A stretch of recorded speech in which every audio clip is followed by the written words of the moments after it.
fiancé ni Bea Alonzo na si Dominic Roque at ito ang kanyang matinding banat. Halina't sabay-sabay nating panuorin at alamin ang video ito. Ngunit bago tayo magpatuloy, huwag kalimutang i-like, share, subscribe, and click the notification bell for more updates and for more upcoming videos.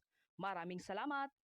Sa naging sagot ni Christy Fermin sa inilabas na official statement ni Dominic Roque sa issue sa kanila ni Mayor Bulit Halushos, humingi siya ng resibo o ebidensya sa mga abogado ng dating aktor na may binanggit siyang pangalan sa kanyang mga vlog. Partikular na tinutukoy sa naturang usapin ay ang blind item ni na Christy Fermin tungkol sa napakamahal na condo unit na tinitirhan ngayon ni Dominic na pagmamay-ari nga ni Mayor Halushos. Puro katanungan po iyon. Wala pong binanggit ng anuman at napatunayan ko po na ang condo unit na iyon ay nakalagay sa pangalan ng isang politiko.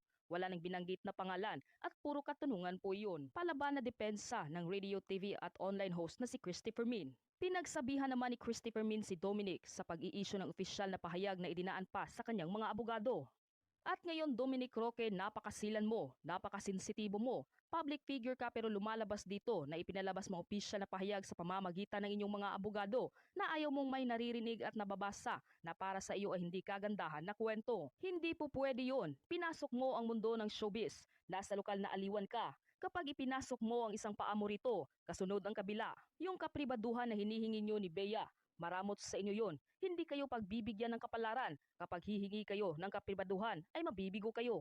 Unang-una, public figure kayo, wag na nating gamitin ang public property kasi may sariling buhay kayo. Pero figura kayo ng showbiz. Anumang nangyayari sa buhay niyo ay para kayong isda sa aquarium. Tinitigan kayo. Bawat paling niyo, bawat galaw niyo, mapapansin, lalo na si Bea Alonzo. Ikaw Dominic, hindi ka pa nga gaanong sikat. Ang totoo, kuminang ang pangalan mo dahil kay Bea Alonzo. Magpakatotoo tayo, hindi ako magtatago sa ilalim ng carpet. Kuminang ang pangalan mo dahil kay Bea Alonzo, tapos ikaw pa ang magiging ganito kaselan, ganito ka-inosente, ganito kapili ang mga gusto lang marinig at mabasa? Unang-una, walang mali siya Dominic, ipinagtatanggol ka pa namin. Inamin din ni Christopher Mina sa lahat ng laban ni Bea ay kasama siya at may hawak raw siyang armas para ipagtanggol ang aktres dahil alam niyang nasa tama ito at hindi siya kakampi sa mali. Dahil sa pagkakadawit ng dating kongresman na si Bong Suntay at Mayor Bulit Halushos na nagpa-interview ay nakukwestiyon na nga ang kanilang kasarian. Kaya si Dominic ay nanghingi ng paumanhin kay Mayor Halushos at sa pamilya nito dahil nadadamay pa sila sa malisyosong issue. Nasaan po ang pangalan ni Mayor Bulit Halushos mula ng aking salitain ng kwento tungkol sa hiwalayang Bea at Dominic Roque? Walang-wala silang maituturo. Diin ulit ni Christopher Min. Heto po mga kapatid, hawak ko po ngayon ang opisyal na pahayag na pinalabas kahapon ni Dominic Roque sa pamamagitan po ng kanyang mga abogado. Ayon po sa pinadala nilang pahayag, ay kinukondena nila ang mga malisyoso at mapanirang puri na salitang ipinukol ko kay Dominic Roque. Nandito po ang mga reklamo na iisa-isahin po natin mamaya. Hindi lamang po kayo ang nagtataka mga kapatid. Ako rin po, takang-taka. Dahil ito pong issue ng paghihiwalay ni Bea Alonzo at ni Dominic Roque na nauwi na nga po sa hindi pagkakatuloy ng kanilang kasal ay tinalakay po ng halos lahat ng mga media people.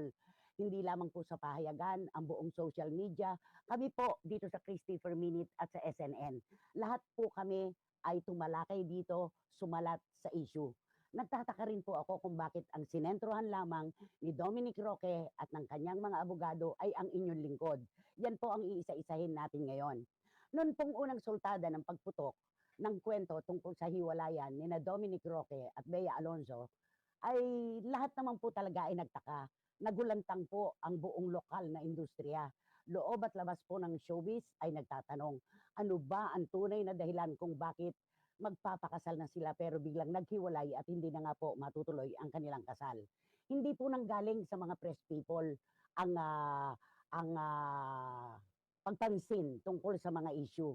Una, naglabas po ng pahayag ang kampo ni Bea Alonzo tungkol sa isang nakaupong lalaki sa tabi ng dalampasigan na tinawag nilang manipulative sad boy, parang ganon. Kay Dominic naman po, may nagpahayag din sa kanyang kampo mismo, kanyang kapatid pa nga, tungkol naman sa isang tao o hayop na nag-aanyo na tupa pero kakaiba ang tunay na ugali. Diyan po lumaro ang mga press people, ang mga netizens, ang mga bashers, ang social media, diyan po umikot. Ang unang-una ko pong sultada ay tinutukan ko po yung kasabihan nila na o kaya siguro hindi natuloy ito dahil walang pera si Dominic Roque.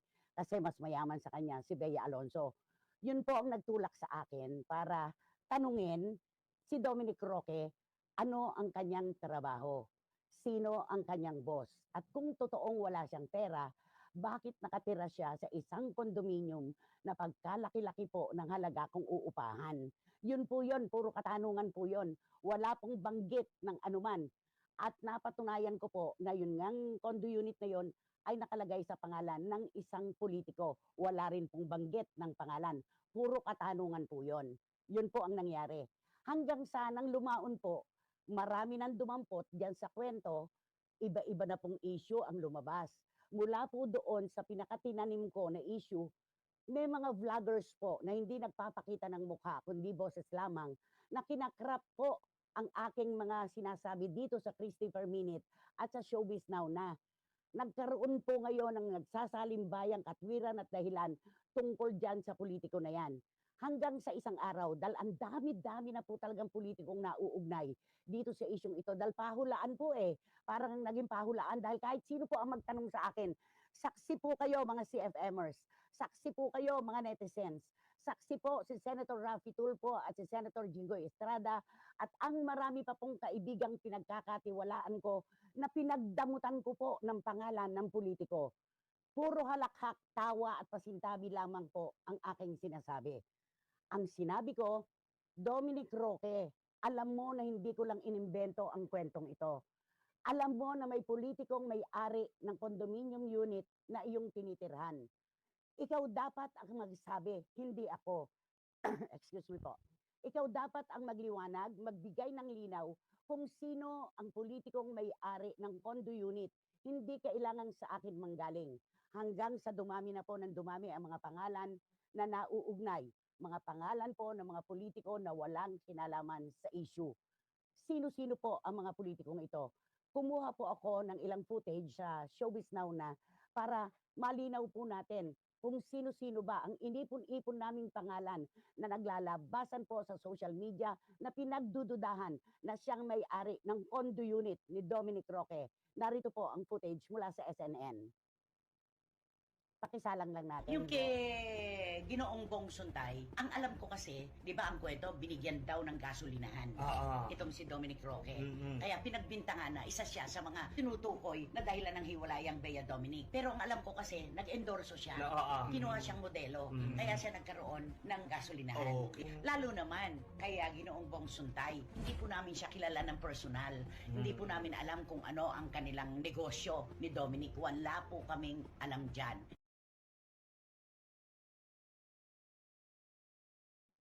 Bakit po namin ipinalabas ang footage na ito? Yan po yung episode kung saan nadamay na po si Senador Bongo, si Ginoong Harry Roque, si dating kongresista Bong Suntay, si Congressman Sandro Marcos, at si Congressman Joey Salceda. Napakalinaw po. Minsan ko lang pong binanggit ang pangalan ni Ginoong Bong Suntay. Paglilinaw pa po. Ang totoo, may isa nga po siyang inaanak sa kasal na tumawag pa sa amin ni Romel Chica at nagsabi, salamat inilabas nyo sa issue ang pinagdududahan na si Mr. Bong Suntay. Ninong ko siya sa kasal. Napakalinaw po. Wala po kaming sinabi na benefactor ni Dominic Roque. Itong si Ginoong Bong Suntay, hindi po namin sinabi na nagkaroon siya ng gasolinahan dahil sa espesyal na pagtrato. Dito po sa mga binanggit na pangalan na pinagbibintangan at pinagdududahan.